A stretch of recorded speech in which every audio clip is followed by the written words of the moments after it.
Welcome to A Lunch with Biggie, a podcast about small business and creatives sharing their stories and inspiring you.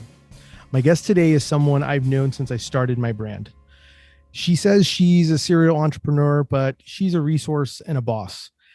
She's the owner of KeepChasingTheStars.com, the host of Pimp Your Brilliance podcast, and the creator of the Visionary Journal. Please welcome Monique Malcolm to the show. What's going on, Monique? Hey, it's going. It's going. I am just excited to be here and I can't wait to see what comes out of this conversation.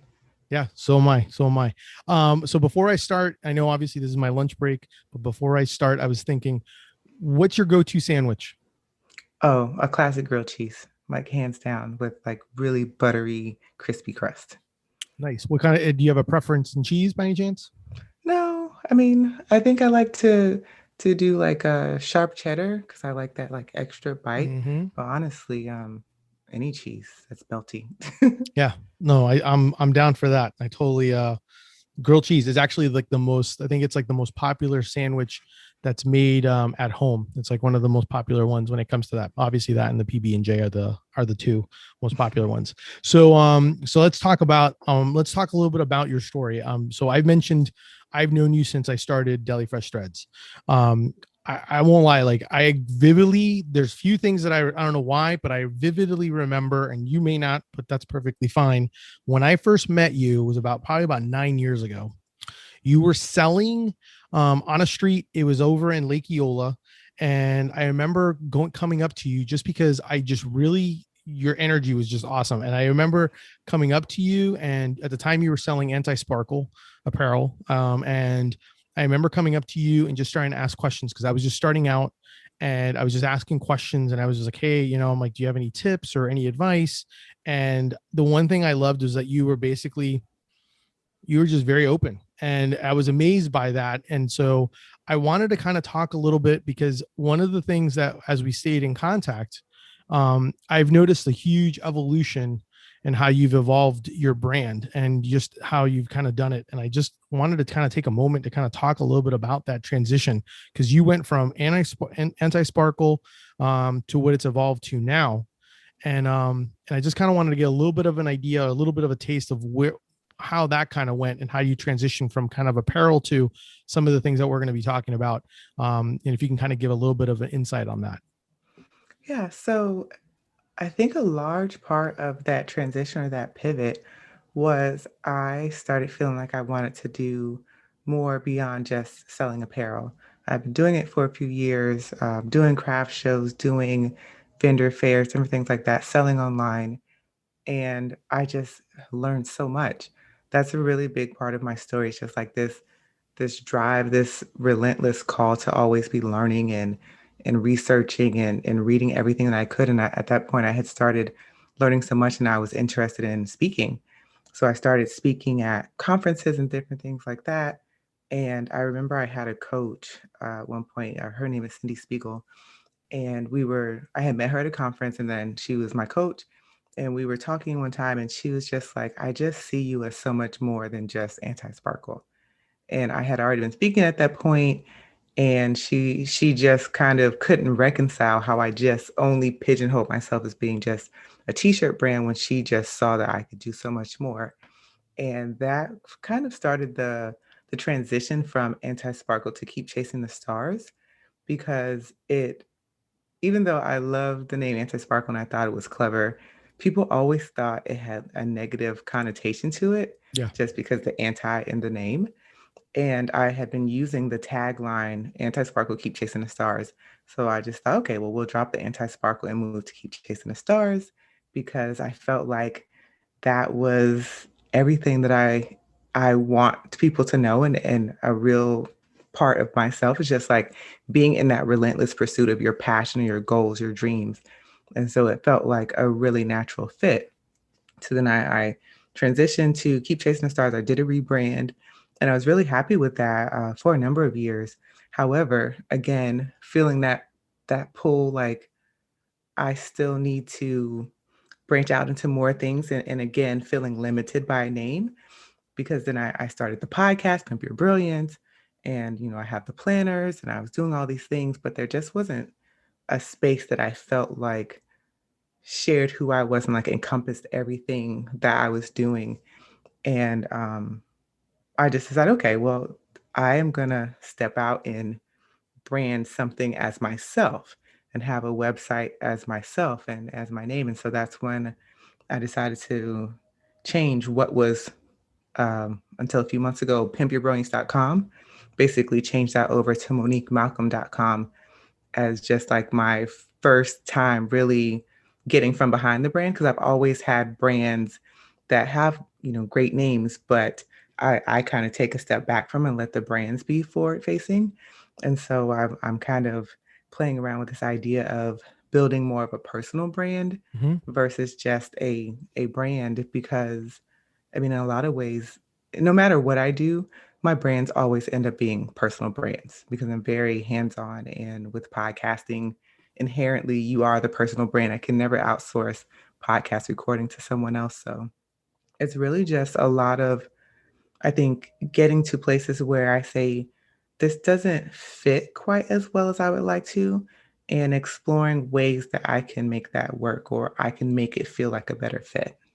No, that makes total sense. And I agree 100% in the aspect of the and it's kind of funny because you say, like even though it does have they do have amazing names, your brands and what you've come up with, but at the end of the day it's always you that everyone keeps going to. It's like it's what people buy into is you.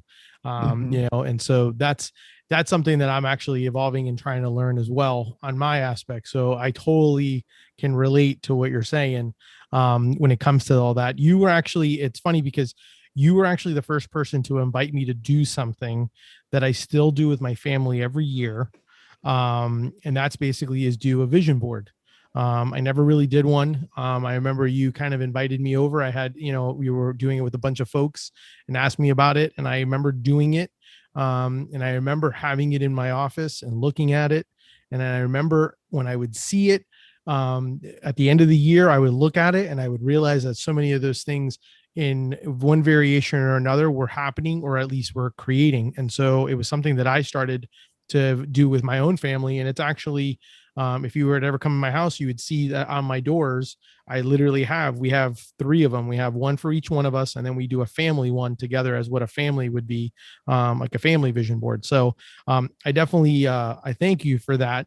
But I also know that, and I kind of want to get a little bit insight on this because I feel like what you when you're talking about the visionary journal, I know that you kind of was that kind of a culmination of like you did the vision board and then you're like, oh, I need to kind of create my own planner, and then at the same time you were kind of like, and then it just became like that day planner slash vision goal planner type thing. Like how did that come about?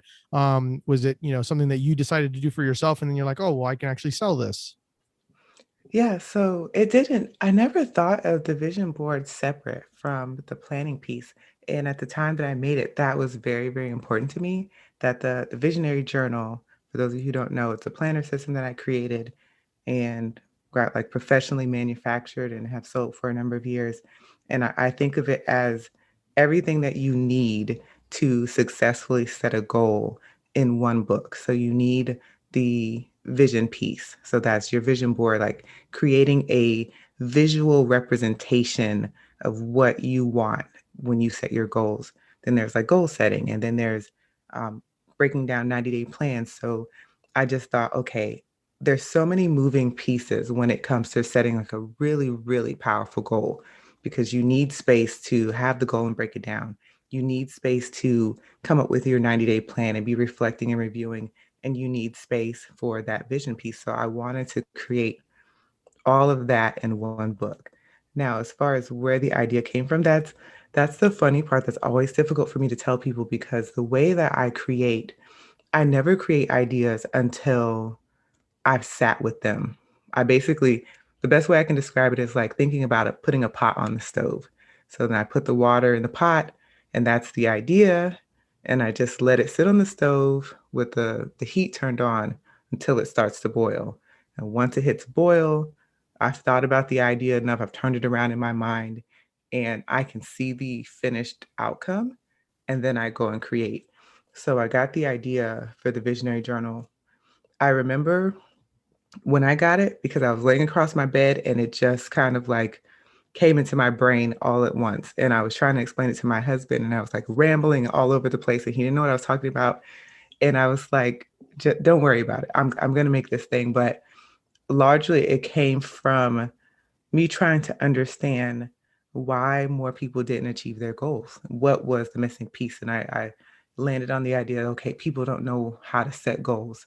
And then I started thinking about, okay, so how can I make it easy for people to set goals, like help them through the process and give them everything that they need in one spot. And that became the vision, like the beginning of the visionary journal. I made a ton of prototypes. I had prototypes that I used for myself for a while. I gave them to friends, I gave them to family, and I asked for feedback and wanted to see how different people were using them. And then I just decided, okay, I'm ready. I know what I'm trying to create, and I just went out to try to find someone to help me make it. From the time that you started the mock-up, like the kind of like the mock-up that you were using to kind of play with, to the time you actually went to production, how much time went by? I think it was about 4 months. So when I created the prototype to when I started looking for an actual manufacturer, someone to help with the large scale printing, it was about 4 months. That's great. That's awesome. Yeah, it's amazing to kind of see and to see. I know you're in a few iterations of it now, which is amazing. So obviously through time you've been able to get more feedback and then be able to actually build from there. So it's quite impressive. Thank Um, you. one of the things that you and I've always kind of spoken about was that you and I believe that businesses don't have to be enemies. In that, you know, we can actually help one another succeed. You've brought it up on your podcast as well, like about being a resource versus being an expert. Can you talk a little bit about that mindset, about wanting to be one, being a resource to others, but also the fact of also helping, wanting to be able to help other small businesses, maybe similar to yours? Yeah, so I refer to my competitors as my creative neighbors because I don't see them as competitors. I see them as potential collaborators and maybe even people who do things that are very, very similar to me. If they're doing it successfully, they're more of a validator, right? Because they have made the idea they figured out how to make the idea work. And so now I know that I can do something in a similar vein because they've validated the idea already. So I don't really think of anyone as a competitor per se. That's not to say that they're not people who are doing the exact same thing. They're always going to be, but I'm not competing with them because there are so many different takes that we can have on about different things. So the way that I podcast can be different than the way that you podcast and everyone else. Like there's so many different avenues that we can take, and you are not limited because you can someone can listen to my podcast and your podcast. So I don't really think about it in terms of like trying to compete with someone else. And I think that mindset just comes from the realization that as a creative business, I am going to be more successful long term if everyone embraces the idea that creative businesses are here and they should exist and we should be creating. It helps long term sustainability of my business if people patronize my business and they patronize your business as well. Yeah. And I think that there is enough for everyone. And so I just always try to lead with this idea that it's better to help and help where I can instead of trying to compete with other people. I really believe that what I put out comes back. And I always say that people are my greatest assets. You don't I launched a Kickstarter a few years ago. You don't have a successful Kickstarter if you don't have people who believe in you and who will go to bat for you and help you promote. So you need people, and the idea that you don't need people and that you don't need other creatives, I think that that idea is stupid because you do. Yeah. So I try to lead with that. As far as being a resource, I always tell people to focus on being a resource because it feels more accessible than trying to position yourself as an expert. A lot of what I do right now is like helping people get started and trying to get them to take the next step in their business, their goals, their dreams. And it makes it less intimidating if I say, okay, you can start a podcast, but you don't have to be an expert to start a podcast. You can be a resource and you can share your insights, you can share your experiences, you can share your skill set, whatever you have, you can share that, and it can have just as much value as someone who has been doing this for a number of years, because there's going to be so many different levels. And maybe you are two steps ahead of, whoever is behind you. That's still valuable. Yeah. That the person that is three steps behind you, they're not necessarily ready for information to come from someone who is 15 steps ahead of them.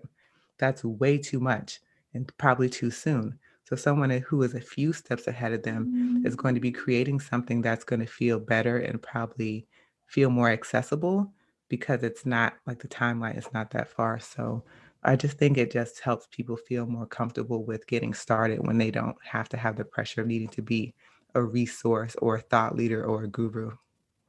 No, I agree with that. I also think that a lot of times when you think of it that way versus being the expert, I think I also look at it as a lot of times, and I'll give you a perfect example myself. When I told you before, like I didn't want to, I made my own roadblocks and my own hurdles on like who would want to hear a podcast from me and who would want to do this. The other people are doing this. But the thing is, each one of us has our own, journey and our own voice and our own perspective on how they do things. And, and it's very interesting to be able to get, kind of like how you said, be able to get different perspectives from different bit podcasts, different people, different businesses. So I totally agree with that, as well as also the fact of like I love the creative neighbors. I like that idea.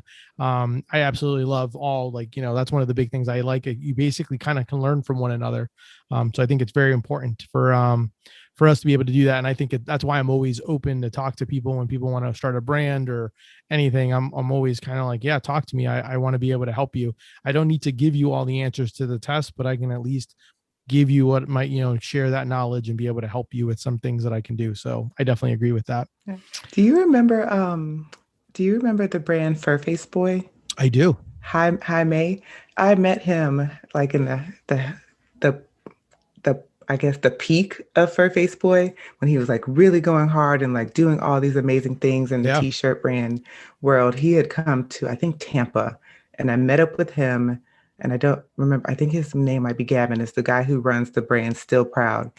And we met up for dinner, and I remember him saying that if somebody emailed him and asked him like for the name of his printer, like some one of his what people would consider to be like Yeah. intellectual secrets for his brand, Mm-hmm. he was like, I just tell them. I just give them the answer, Yeah. because he was like, his thought process was like, if you don't want to do the research and do the work, they're probably not going to do anything with that information because you didn't kind of look for it for yourself. Yeah. And so I always think about that. And I don't even necessarily think about it as they're not going to do the work. I just think if I can just make it easier for people and Mm-hmm. limit the barriers to entry for someone to get to the next step, then I've done what I need to do. Because I mean, it's hard enough to run a creative business and maintain the energy and the excitement all the time. And there's enough people on the internet being jerks. I'm not going to add to that. Nope, I totally agree. Yeah, and a lot of times heck, I've even done it for when people ask me like, "Hey, who does your hats? I love your hats." I was like, "Oh, I'll tell you who they are," and like I laugh because I probably every few months they'll send me a note saying, "Hey, thanks for referring so and so to me," and I love it. I love it. I think it's great. I mean, I think it's basically we're all small businesses. It's kind of like, especially since I work with interact with so many small businesses, we all got to be able to help one another. If they're not, if you're not lifting you up, then get them out of your circle. You don't need them. So I totally get that. Um, I wanted to talk to you about, because I know you as a business coach, you teach and you preach about working smarter and for creatives and, for people to creating a digital product. Can you tell me a little bit about that concept, and maybe gives people some examples of like if they wanted to kind of create their own digital product, like what exactly do you mean by something like that? Can you give examples or at least give some people some idea about that, because I mean I think it's an unbelievable opportunity. I actually tell my wife that I think she should do something with that, just because in her field. To be honest, I don't know if I should, but I know she definitely should. And so I want people to kind of get a better understanding of that, and obviously be able to get more information from you later on, but at least give them a taste of what you mean when you mean by creating a digital product of your own. So, a digital product, I think of that as a product that has no overhead. It's something that you can create one time. You put the information together, you take the time to make it nice, and then you can sell it over and over again. No inventory, and there's plenty of software to handle delivery and things like that, distribution. So, digital products can be anything from courses. That's normally what people think, these big online courses, but they can be workbooks, they can be ebooks, they can be workshops. So you can record a video tutorial about something and you can sell it. It can be template sets, whether it's templates to make better graphics, there could be budgeting templates.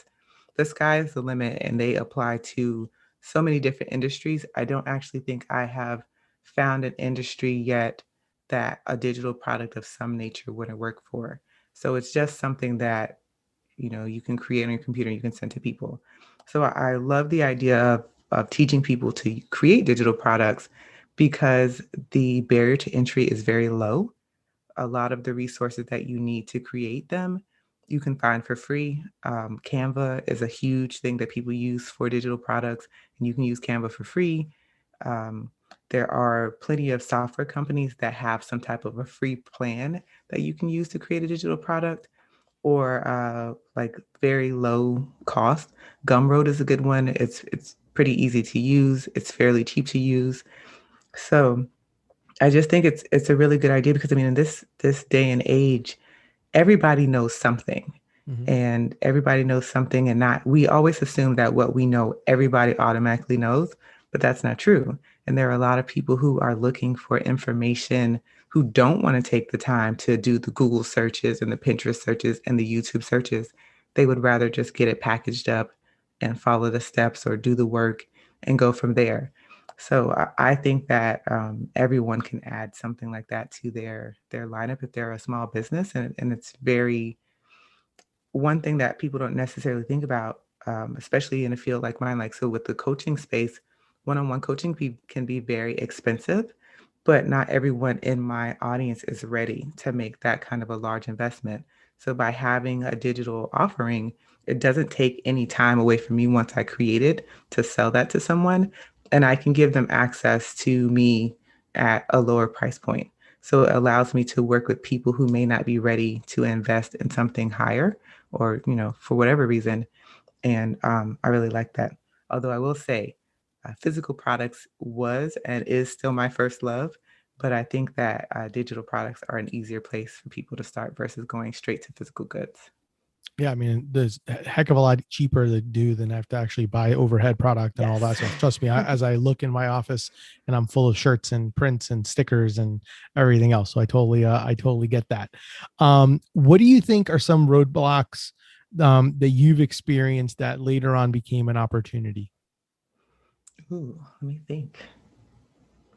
The roadblock that always comes up for me that creates the most opportunity is just resource limits, capital limits.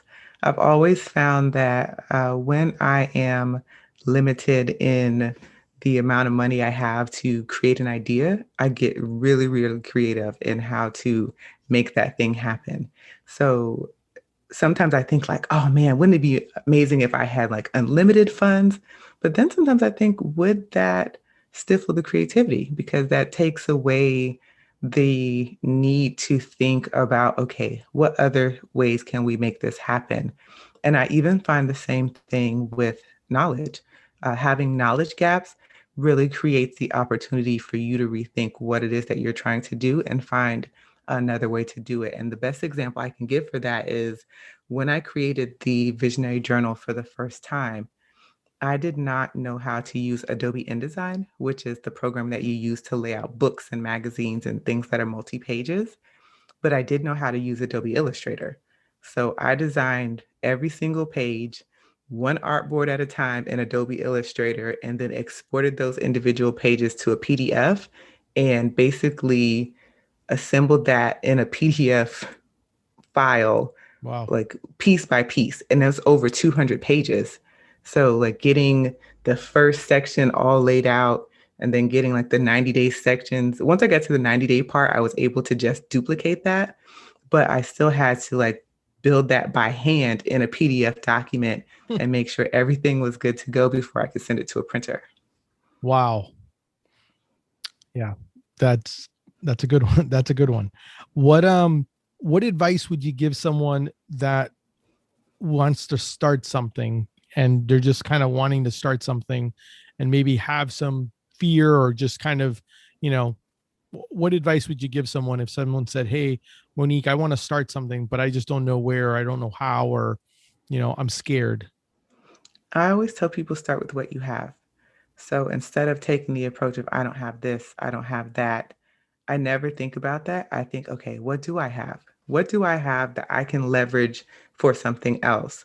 So if I don't have enough money, can I give more time? Can I barter for something? If I don't have these skills, what skills do I have? Or can I learn these skills? So I always start with what I have and try to find the solution there because I feel like there is a solution there if you think about what you have. If you approach your problems from, I don't have this, and you're so focused on what you don't have, it's really hard to see what options and solutions are available to you. Yeah. So always start with what you have. And then I think the next thing I would tell someone is to just take the next step. Sometimes we get really bogged down in trying to see the entire staircase, but the entire staircase doesn't matter when you're on the first step. You need to start going up the staircase. So true. So true. Now, what about someone who, let's say they're further along in the staircase? And what is it something that you see businesses struggling? Like, what do you think is like a common struggle that you as a business coach have had to deal with a lot with businesses when they first when they initially start out? Is there like a constant thing that you notice them all struggling with? I think, oh, there's lots of things. The two main ones, the two main ones that I'm always kind of coaching for is one, pricing, being more confident about pricing, especially for people who are like speakers or teachers.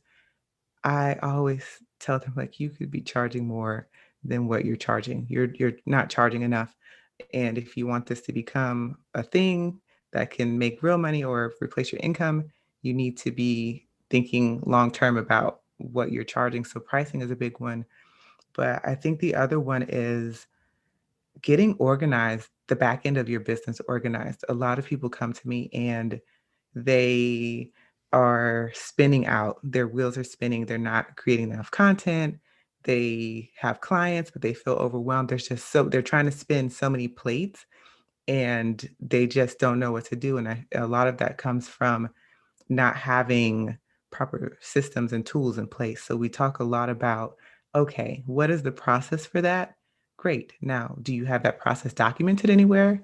If not, then we need to get that documented. And I teach a lot of people about using project management systems because my hope is even if you don't want to become full time, you can make enough money to bring in a contractor or someone to help. And you can't hand off things unless you have it documented what needs to be done Yeah. because there's nothing worse than having an assistant to help and you are the bottleneck because they have to keep coming to you and asking for things and asking for next steps. That doesn't create a good situation. It actually is more stressful and not beneficial. So, helping them get that kind of stuff organized. Do you see a lot of these businesses? Because I think for me, one of the things that I notice for me is that um you're one person, so it's so hard when you're a solo, solopreneur type of person that's trying to run the business. I always laugh because I see on the TikToks like how they use the full house intro, and they have like the different people that show who they are. I always want to do one, and it's just me wearing like different hats or something, just showing like it's me the whole time. It's me. I'm the packing department. I am this. I'm the one that does the orders. I'm the one that does social. Like I'm like, you know what I mean? So it's like you when it that's I think sometimes that kind of can become one of those where you kind of get the spin out where it becomes very it's kind of so hard because you're kind of juggling everything and you want to keep everything at a high level.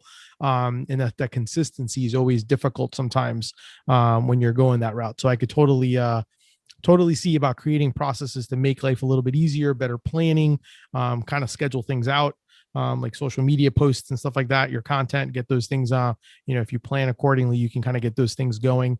I think all those things are great, great avenues and great things to be able to do. Yeah, and the other thing, in addition to just being able to plan things out, I also think about just offloading things out of your brain. For me, that's a really big thing is feeling overwhelmed when there's too many tabs open. So I rely very heavily on my project management system because I've built it as a second brain. It has all my processes, all the steps that need to happen. I put ideas and like the bits and pieces of ideas or research that I have, I offload them there so that they aren't in my brain just cycling, cycling, cycling, because that kind of stuff causes me overwhelm Yep. when I'm trying to get things done. And I have so many ideas and I'm trying to like hold on to them just a little bit because I don't want to forget them. And it's too much. So I try to offload as much as I can and really teach my students and my clients to do the same thing. Like write that stuff down or have a space in your project management where you can dump ideas and anything that's attached to that idea so that you can come back to it later and you don't have to just try to like hold on to it just Mm-hmm. barely while you do other work. Yeah. Yeah. There's there's quite a bit of ways to be able to do that. And we actually, I try to do it. I try to do it pretty often, but I also do it with my family where we'll actually do it. I call it like a mind dump. And I just was like, just give it to me, just like for the next 10 minutes, just like get it all out of your head, what's in your head. Because there's amazing how many things are we subconsciously we have in our head as well, and you want to get it out. And then from there you then start kind of group. It's like the grouping thing. You group it like, okay, this is like family, this is that, this I can get done now, this I don't, this we don't have to do, like I need to do a patio right now, it's a future thing, you know what I mean? Like, so little things like that kind of develop. So I get that. It's very important to be able to do that. I actually was on a podcast with someone that deals with creative folks, and one of the things that he says he actually does is he actually has waterproof paper, and in the shower, because that's where he gets a lot of ideas. I get the same thing. He actually writes down stuff on this waterproof paper that he has in the shower, because I do get those quite often, and I also get them in the middle of the night, or sometimes like really early in the morning when I wake up, and I'll either text myself or I'll tell my wife to text me, so that way I can kind of keep it, and then I kind of put it all together in one place. Because you're right, your brain's always kind of going. Mhm. So I totally get that. What I always kind of use the term secret sauce. But what do you think, like, or the special sauce, like, what do you think for brands that have been, it's so tough for brands sometimes, especially, or just small businesses when they've been doing it for so long, or doing it for a good amount of time, and it's their baby, and they lose that flexibility or that adaptability.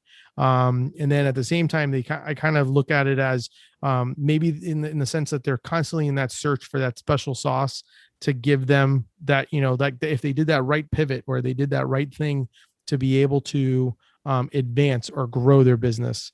Do you notice a lot of people that kind of stuck with that? Like, it's like, this is my baby. I don't want to make any changes to it. And then kind of what are your thoughts on that, or how do you usually kind of like help people steer away from that, or at least kind of open their minds up to do or to think a little bit bigger than where they're at? Sometimes I think it is the idea of the sunk cost fallacy.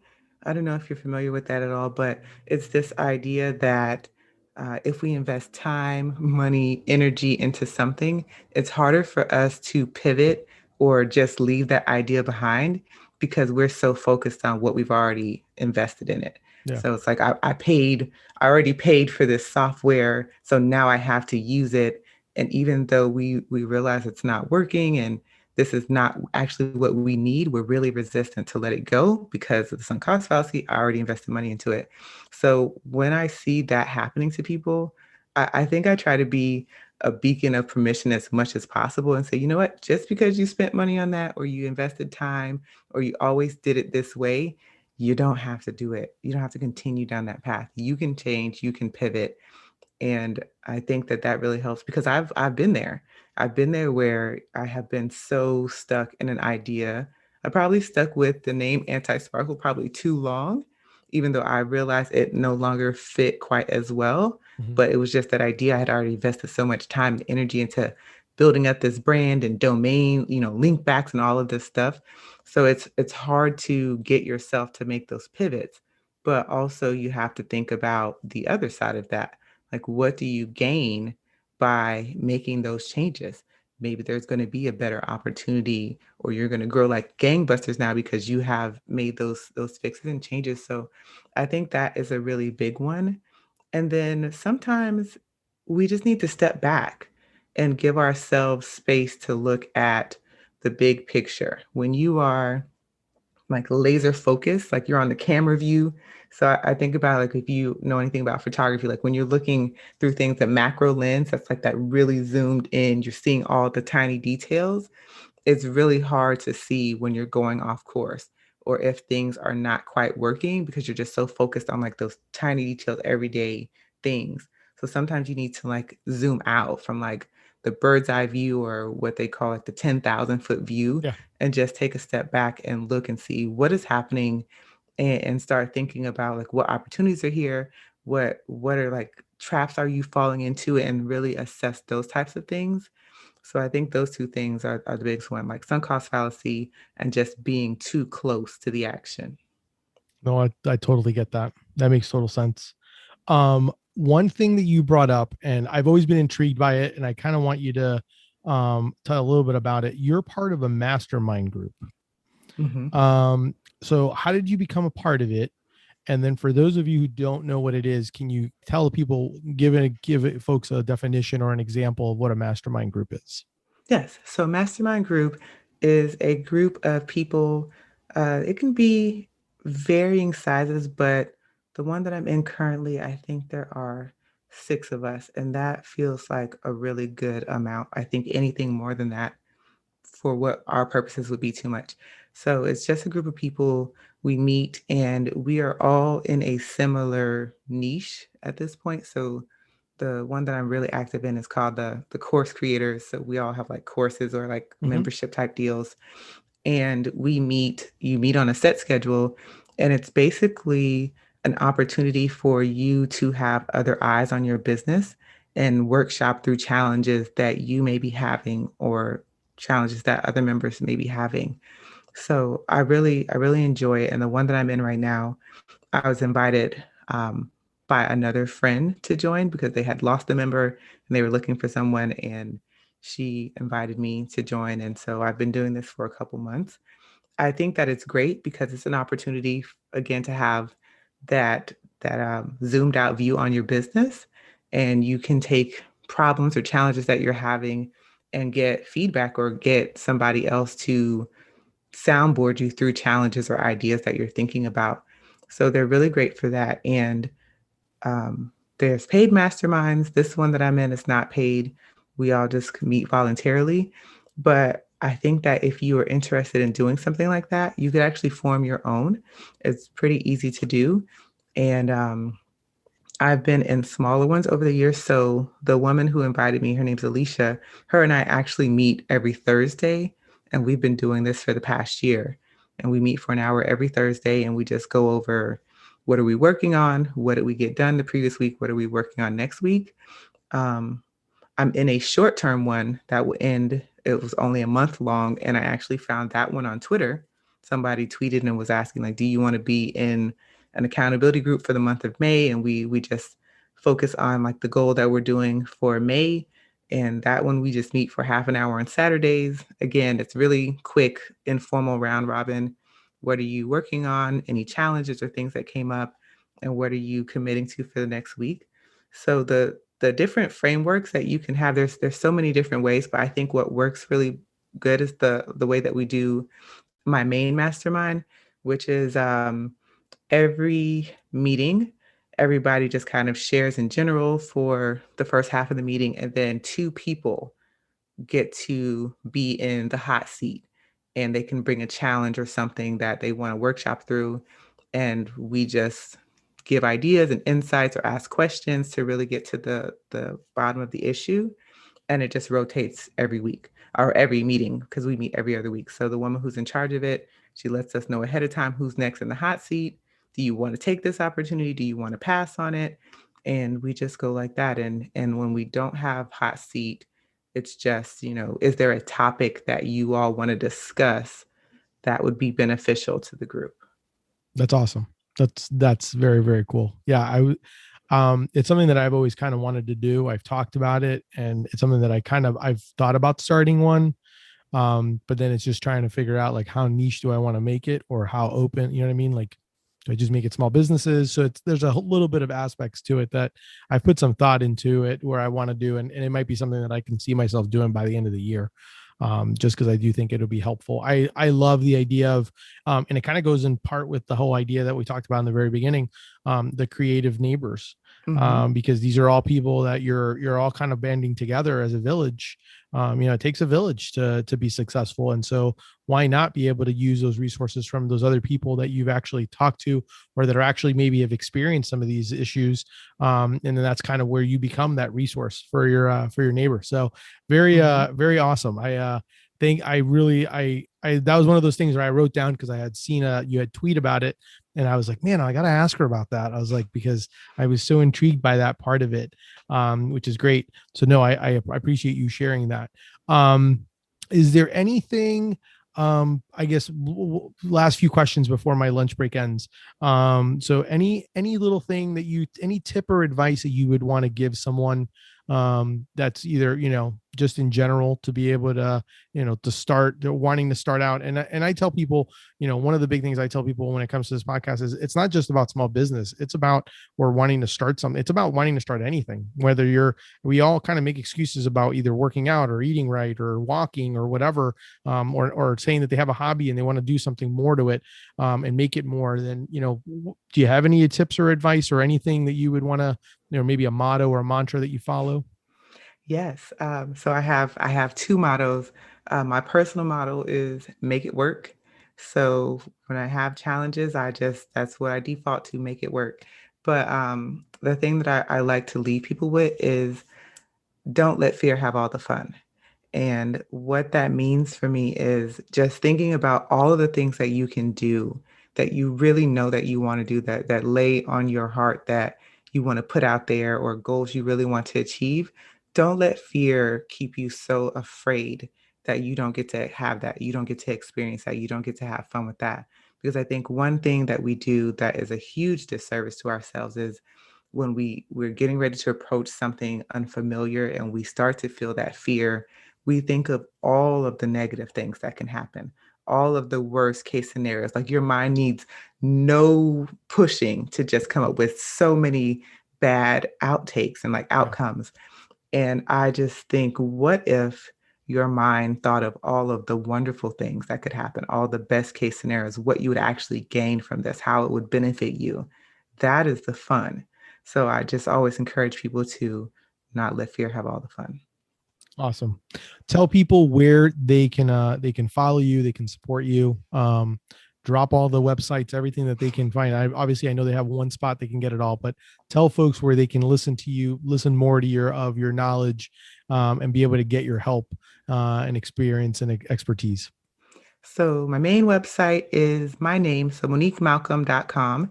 You can find the Pimp Your Brilliance podcast over there.